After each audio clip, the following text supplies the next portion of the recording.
کہ کیونکہ میں نے جب انٹرویو کیا تو میں نے اسے پوچھا کہ تم کیا کرنا چاہتے ہو. وہ کہتا ہے جی لوگوں کو بنیادی چیزیں ضرور, پانی مل جائے لوگوں کو, صاف پانی, لوگوں کے پاس بجلی پہنچ جائے, اور پھر ہاسپٹل ہو. یعنی جب ایک تکلیف میں انسان ہوتا ہے, دیکھیں جب تکلیف میں ہوتا ہے نا انسان, ایک گھر میں بیماری ہو گئی اور آپ کے پاس کہیں جانے کی جگہ نہیں ہے, وہ بے بسی وہ صرف وہ جانتے ہیں جو گزرے ہوں. تو مجھے اس کی بڑی یہ چیزیں پسند آئی, اور میں سمجھتا ہوں کہ اس نے بڑا اچھا کام کیا عثمان نے.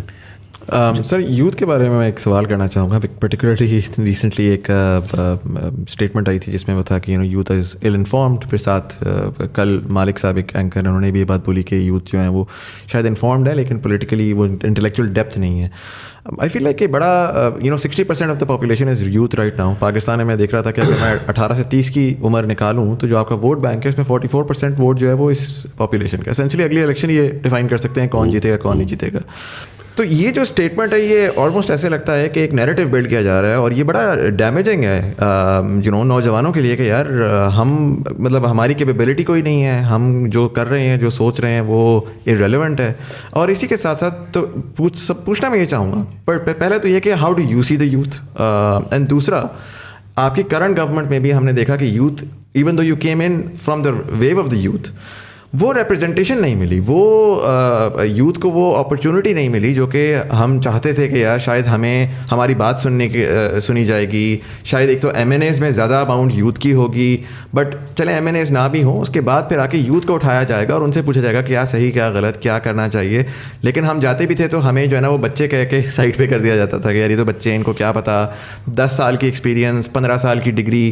دنیا بڑی بدل چکی ہے اب, آج کل نئے نوجوان جو ہیں وہ بڑے انوویٹیو ہیں, وہ ڈسرپٹیو ہیں. ہم کہتے ہیں ہمیں ڈسرپشن کرنی ہے, لیکن اگر ہم یوتھ کا ویٹ کرتے رہیں گے کہ وہ جب 50 کے ہوں گے تبھی ڈسرپٹیو ہوں گے تو وہ تو دے لوز دے رہے نا. دیکھیں دو مختلف چیزیں.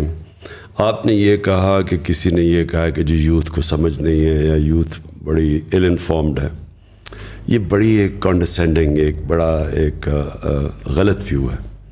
یوتھ کے اندر جو چیز ہوتی ہے وہ پیشن ہوتا ہے, جنون ہوتا ہے.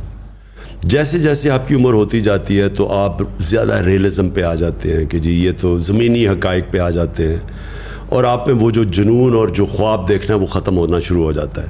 زندگی میں مار کھا کے انسان اس طرف پہنچ جاتا ہے. میں ہمیشہ سمجھتا ہوں کہ اصل میں انسان بوڑھا تب ہوتا ہے جب اس میں جنون ختم ہو جاتا ہے, جب اس کو خواب دیکھنا ختم ہو جاتا ہے. لیکن یوتھ کی یہ پاور ہوتی ہے کہ وہ بلیک اینڈ وائٹ میں دیکھتا ہے, اچھے برے میں دیکھتا ہے.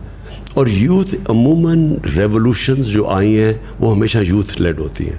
کبھی میری طرح کے بوڑھے ریولوشن نہیں لیڈ کرتے, یوتھ آتی ہے سامنے, اور یوتھ ان کے اور فور فرنٹ پہ ہوتی ہے ریولوشن کے, کیونکہ وہ ان میں پیشن, وہ ایک یوٹوپیا دیکھ رہے ہوتے ہیں, خواب دیکھ رہے ہوتے ہیں. یہ ان انفارم نہیں ہوتے, یہ آئیڈیلزم ہوتی ہے, اور یہ بہت ضروری ہوتی ہے ملک میں چینج لانے کی.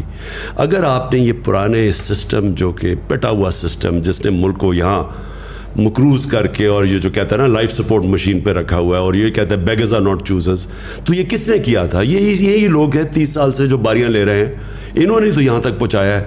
تو ان کو جب ہٹائے گا تو وہ ایک یوتھ کا جنون ہٹائے گا, جو میرا ایمان ہے کہ یہ بالکل وائپ آؤٹ ہو جائیں گے اس آنے والی الیکشن میں. یہ جو پرانے لوگ ہیں اور ان کو یوتھ ان کو ہٹائے گا, اور یہ ہمیں اللہ کا شکر ادا کرنا چاہیے کہ ہمارا ایک ینگ پاپولیشن ہے جس میں یہ ایک جنون ہے اور چینج کا. جہاں تک آپ بات کریں کیا آپ کو منسٹر بنا دینے چاہیے یوتھ کے, کیونکہ وہ ایک آپ کی یوتھ کی پارٹی ہے, آپ کو منسٹر وہ آدمی بنانا چاہیے جس کی سب سے زیادہ کیپیبلٹی ہو وہ منسٹری چلانے کے لیے, کیونکہ ایونچولی آپ نے گورننس دینی ہے. گورننس تب دیں گے جب کیپیبل لوگ آپ کے اوپر بیٹھے ہوئے ہوں. وہ اگر یوتھ ہے, اب مراد سعید ہے, اس کو ہم نے 2 منسٹریاں دی ہوئی تھیں اور اس نے بڑا زبردست کام کیا, لیکن اگر ہمیں اور کوئی مل جاتا تو اس کو بھی ہم اوپر لے آتے. تو وہ ڈپینڈ وہ منسٹر آپ کا میرٹ پہ آنا چاہیے, چاہے وہ ینگ ہو چاہے اولڈ ہو. ہاں صاحب, یوتھ کی بات کی آپ ابھی, آپ کے انٹرویو کے بعد میں کراچی میں ایک 15 سال کے بچے سے میرا انٹرویو ہے جس نے بلاک چین اور NFT نان فنجیبل ٹوکنس کی ٹیکنالوجی کی مد میں 1 کروڑ روپے کمایا ہے, مگر وہ 15 سال کا بچہ بینک اکاؤنٹ نہیں کھول سکتا ہے اس ملک میں.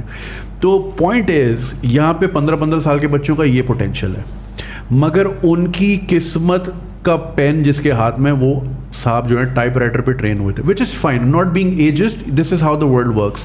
مگر میرا جو ابھی تک کا تھیسس ہے وہ یہ ہے کہ جو ایک تھاٹ بیٹھی ہوئی نا ٹیبل کے اس پار, وہ اپنی ایگو میں پھنس گئی ہے کہ یہ 15 سال کا بچہ ہمیں کیا بتائے گا. اور یہ ایٹیٹیوڈ جو ہے نا یوتھ کو ڈرائیو کر رہا ہے. انہوں نے دبا کے ڈاؤن لوڈ کیے ہوئے فارم کینیڈا کے امیگریشن کے, اور وہ آپ سے اگلا سوال بھی میرا یہ تھا کہ بچے پوچھ رہے ہیں بھر لیں یا رک جائیں ابھی تھوڑا سا. تو اس کو پھر ہم کیسے ٹیکل کریں, یہ برین ڈرین جو اتنا ہونے جا رہا ہے. اور آپ ماشاء اللہ آپ نے اتنا ٹریول کیا, آپ نے دنیا بھر فنڈ ریزنگ کی ہے. میری آپ کے مقابلے میں بہت لمیٹڈ ٹریولنگ ہے, لیکن میں جتنے پاکستانیوں سے ملا ہوں they are doing phenomenal work. ایک بچہ, میری ایک ویڈیو میں نے کوئی بنائی تھی کہ کچھ جرمنی میں کچھ اسٹوڈنٹس ملے تھے, انہوں نے سمجھایا تھا کس طرح آپ ویزا لے کے آ سکتے ہو. کوئٹہ کے آؤٹسکرٹس میں ایک بندے نے, وہ کوئٹہ ماموں کے گھر آیا, نیٹ سے وہ ویڈیو دیکھی, 2 سال بعد وہ وہاں پہنچا. اب وہ روجر فیڈرر کا وہ جو ہے اس کا اسپورٹس فزیشین ہے, اسپورٹس فزیشین, اس کی رینج آف موشن چیک کر رہا ہے. فٹ بالر بائرن میونخ کے جو فٹ بالر ہیں وہ اس میں آ رہے ہیں. مطلب کیا وہ کہہ رہے ہیں میرے پاس یہاں پہ کچھ بھی نہیں تھا. He wants to come back and give back to the country, لیکن وہ کہاں جائے. تو اس طرح کا ہم بہترین جو ٹیلنٹ ہے وہ تیزی سے جا رہا ہے, اور فگرز آپ کے سامنے بھی ہوں گے کتنے اوورسیز پاکستانی بڑھتے جا رہے ہیں. مجھے تو لگتا ہے کہ ہماری پالیسی ہے کہ سب کو اوورسیز بھیج دو تاکہ پھر ریمیٹنس ہے اور ہمارا ملک چلے. دیکھیں 2 چیزیں, ایک کہ اوورسیز پاکستانیز کے اندر ہمارا سب سے اچھا ٹیلنٹ چلا گیا ہے, کوئی شک نہیں, کیونکہ میں سب سے زیادہ میرا اوورسیز پاکستانی سے انٹریکشن ہے, اور اس میں کوئی شک نہیں کہ کیونکہ ہمارا جو سسٹم ہے وہ اینٹی میرٹوکریسی ہے, روکتی ہے میرٹ کو. اور اکراس دا بورڈ, میں آپ کو میں تو اسپورٹس کی بھی بات کر رہا ہوں کہ اسپورٹس کے اندر جو سارا سیٹ اپ بنا ہوا ہے وہ ہے ہی میرٹ کے اگینسٹ. اس کے اندر یعنی ڈسپائٹ دا سسٹم تو شاید کوئی اوپر آ جائے, وہ سسٹم اوپر نہیں لے کے آتا. اور وہ ہر فیلڈ میں ہے. میں نے جو گورنمنٹ کے اندر بھی دیکھی, ہماری بیوروکریسی کے اندر جو سسٹمز بن چکے ہیں وہ اندر آنے نہیں دیتے لوگوں کو. ہم نے کوشش کی 2-3 دفعہ باہر سے پاکستانیوں کو ہم نے بڑے وہ انتھوزیاسٹکلی آئے, لیکن وہ سسٹم ان کو فنکشن نہیں کرنے دے رہا تھا. میں نے دیکھا کہ وہ ہر جگہ ان کو ڈسٹرب کرتا تھا. سو جو جنگ ہے نا جی, میں آپ پھر سے واپس آتا ہوں, وہ ہے رول آف لاء کی. رول آف لاء جو ہے نا وہ کرٹیکل ہے ایک معاشرے کی سکسیس میں. رول آف لاء کا دوسرا حصہ میرٹ ہے. ایک رول آف لاء کا حصہ ہے کہ سب قانون کے نیچے آ جائیں, دوسرا اس کا ہے میرٹوکریسی. جب رول آف لاء ہوتا ہے تو میرٹ آ جاتی ہے. اور جدھر آپ نے اوورسیز پاکستانیز کی بات کی, بالکل کوئی شک نہیں کہ وہ یہاں کیونکہ سسٹم ان کو روکتا ہے وہ باہر چلے جاتے ہیں, اور باہر کیونکہ ان میں پیشن ہوتا ہے, ان کے اندر صلاحیت ہوتی ہے, وہ جب سسٹم لیول پلینگ فیلڈ دیتا ہے وہ اوپر آ جاتے ہیں اور آؤٹ اسٹینڈنگ پاکستانی باہر بیٹھے. لیکن ایک چیز یاد رکھیں, جتنا بھی کامیاب ہو جائے باہر پاکستانی, آخر میں وہ وہاں کا کبھی بھی اس کو وہ عزت یا اس کا مقام نہیں ہو سکتا جو اپنے ملک میں ہوتا ہے. میں 20-30 سال باہر اپنی زندگی کرکٹ بھی کھیلتا تھا, جانتا تھا, لیکن میں نے کبھی یہ نہیں فیل کیا, حالانکہ مجھے انہوں نے بڑا اس سوسائٹی کا حصہ بھی تھا میں, اور بڑا ویلکم بھی کیا, اور بڑے کم برٹش سوسائٹی کے اندر لوگوں کو اس طرح ایکسیپٹ کرتے ہیں, لیکن میں نے کبھی اس کو اپنا گھر نہیں سمجھا. کیونکہ میں پاکستانی تھا, جو مرضی میں کر لوں, میں انگریز تو بن نہیں سکتا. آپ اگر گدھے کے اوپر لکیریں ڈال دیں تو وہ زیبرا نہیں بن جاتا, وہ گدھا ہی رہتا ہے. تو اس لیے جو جتنے بھی ہمارے باہر پاکستانی ہیں ان کی خواہش یہ ہے کہ ایک ہمارا ملک ایسا بنے جدھر میرٹوکریسی رول آف لاء آ جائے, جو جس کے لیے اسٹرگل کرنی, اوور نائٹ نہیں ہو سکتا. یہ کوئی بھی معاشرہ ایک بٹن دبا کے چینج نہیں ہوتا. ایک معاشرہ اسٹرگل کرتا ہے اپنے آپ کو چینج کرنے کے لیے, کیونکہ اسٹیٹس کو بیٹھا ہوتا ہے, مافیاز بیٹھے ہوتے ہیں جو روکتے ہیں, جو ایک کرپٹ سسٹم سے فائدہ اٹھا رہے ہیں. تو ایک معاشرہ اسٹرگل کرتا ہے, جدوجہد کرتا ہے, جہاد کرتا ہے. لیکن جب پاکستان جیسے جیسے یہ چینج آئے گا, بہت بڑا ٹیلنٹ پاکستانی واپس آئے گا. Right, we're at the 1 hour 30 minute mark almost, or we're going to wrap this up as well. میں چاہوں گا کہ طرح جو ہے وہ لاسٹ کویسچن پوچھ لیں. پچھلے 3 سال کا کوئی ریگریٹ ہے آپ کا؟ دیکھیے, ایک تو زندگی میں کوئی شارٹ کٹ نہیں ہے. اگر آپ پہلی دفعہ آپ کی پارٹی گورنمنٹ میں آئی ہے اور آپ نے چینجز کرنے ہیں اور آپ نے ریفارمز کرنا ہے, اور وہ آپ کے پاس اتنی کمزور گورنمنٹ ہے جو کہ کولیشن میں تھوڑی سی آپ کی میجورٹی ہے, وہ اس میں ریفارمز کرنا بڑا مشکل تھا. تو میں نے پہلے تو ریگریٹ یہ ہے کہ مجھے امیجیٹلی الیکشنز پہ چلے جانا چاہیے تھا, اور مجھے اگر کلیئر میجورٹی نہ ملتی تو میں اپوزیشن میں بیٹھتا. لیکن آن دا ادر ہینڈ جو میں نے سیکھا ہے 3.5 سال میں, یعنی میں نے وہ چیزیں سیکھی ہیں جو میں اب پیچھے دیکھتا ہوں, تو اگر اب اللہ نے کبھی موقع دیا تو مجھے پہلے سے ہی پتہ ہوگا کہ میں نے آتے ساتھ ہی, کیونکہ جب آپ آتے ہیں وہ ٹائم ہوتا ہے آپ میکسیمم چینجز کر دیں. تو مجھے اب پتہ ہے کہ میں نے کیا کیا چینجز کرنے ہیں, کیونکہ وہ اگر آپ شروع میں چینجز نہیں کرتے بعد میں نہیں ہو سکتے. تو جب آپ کی میکسیمم طاقت ہوتی ہے تب وہ مین چینجز کریں. تو وہ تو میں نے پرائرٹائز بھی کر لیا. اور پھر دوسری چیز کہ پہلے سے آپ کو پتہ ہونا چاہیے کہ جو آپ کی جگہ ہیں کس نے ان کے اوپر آ کے بیٹھنا ہے. وہ ہم پہلے پاور میں, پہلے تو خیر ہماری گورنمنٹ یا کوئی 2-3 دن پہلے پاور سے پورے نمبرز پورے ہوئے. جب نمبرز پورے ہوئے تو پہلے جب گورنمنٹ آئی تو تب ہمیں پریزنٹیشنز ملنی شروع ہوئی کہ ایک اداروں میں کیا سچویشن ہے. تو وہ فائر فائٹنگ ہی اس وقت ہو رہی تھی. آپ کے پاس پلاننگ ہی ہو سکتی ہے. اس وقت انشاءاللہ پلان کر کے آئیں گے اور پتہ ہوگا کہ کرنا کیا ہے. لوگوں کو بھی پہلے سے آئیڈینٹیفائی کریں گے کہ کی جگہ کے اوپر کون سے لوگ بیٹھے ہیں. یہ اور ریگریٹ میرا سب سے بڑا یہ ہے کہ ہمارے پاس جو ہم کر بھی سکتے تھے, جو بڑے بڑے کرمنلز اور جو مافیاز تھے, حالانکہ ہم نے بڑی زمینیں چھڑوائیں, قبضے گروپس سے پکڑا, گورنمنٹ کی زمینوں کے اوپر یہ پولیٹیشنز نے قبضے کیے ہوئے تھے وہ سارے چھڑوائے.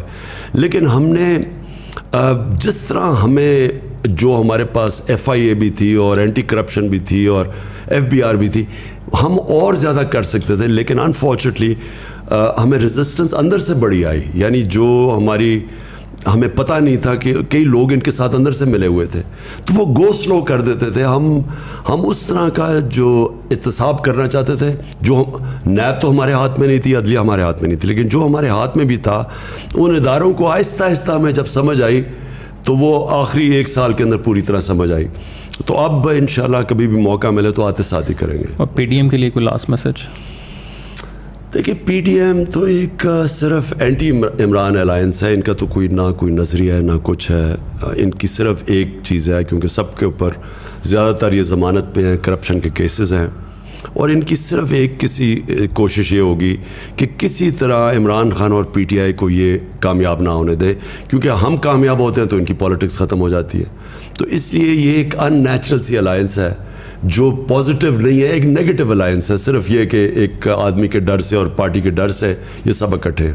رائٹ سر, ریپ دس اپ. میں بس ایک سوال آپ سے پوچھوں گا, جنرلی میں سب گیسٹ سے پوچھتا ہوں. I want to channel Imran Khan the human, not Imran Khan the politician. آپ کی ظاہر ایک جرنی رہی ہے, کرکٹ کے کریئر میں آپ کی ایک جرنی تھی, اس کے بعد پھر as a philanthropist and then as a politician. ابھی 2023 چل رہا ہے, آج سے 27 سال بعد 2050 کا پاکستان ہوگا, آلموسٹ 103 سال کا پاکستان ہو چکا ہوگا.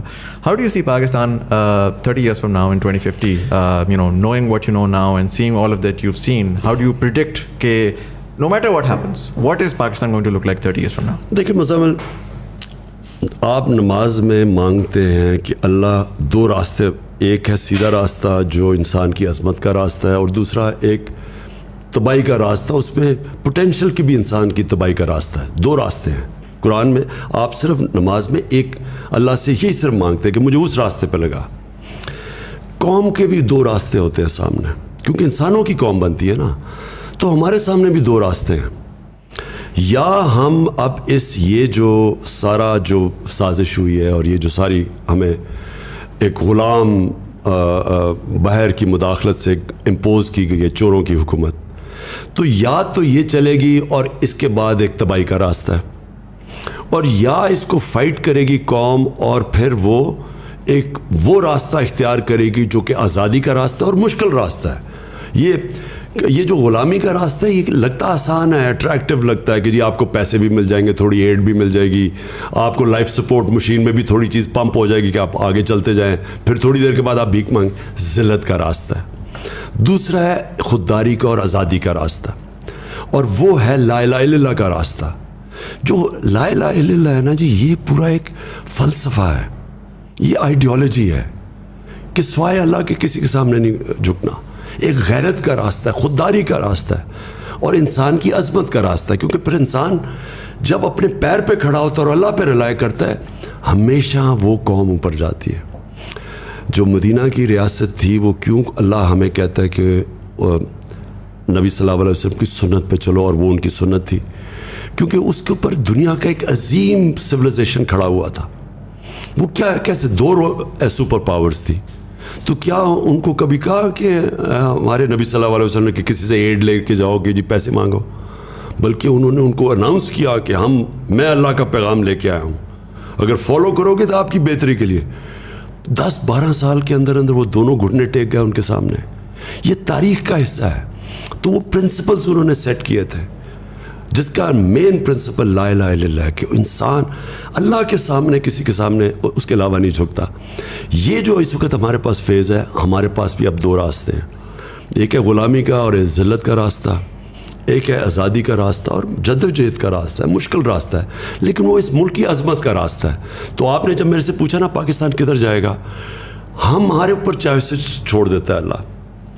ہر وقت ہمارے پاس کیوں 5 وقت نماز پڑھتے ہیں, ہر روز ہمیں چوائس کرنی پڑتی ہے 2 راستوں کے بیچ میں. کوئی تیسرا راستہ نہیں ہے, نیوٹرل کوئی راستہ نہیں ہے, یا یہ راستہ ہے یا وہ راستہ ہے. تو مجھے ویسے اگر آپ میرے سے میری انسٹنکٹ کو پوچھیں, میری انسٹنکٹ یہ ہے کہ یہ قوم اب وہ اس راستے پہ جانے لگی ہے جو ہمیں 70 سال پہلے نکل جانا چاہیے تھا. وہ hماری عظمت کا راستہ ہے.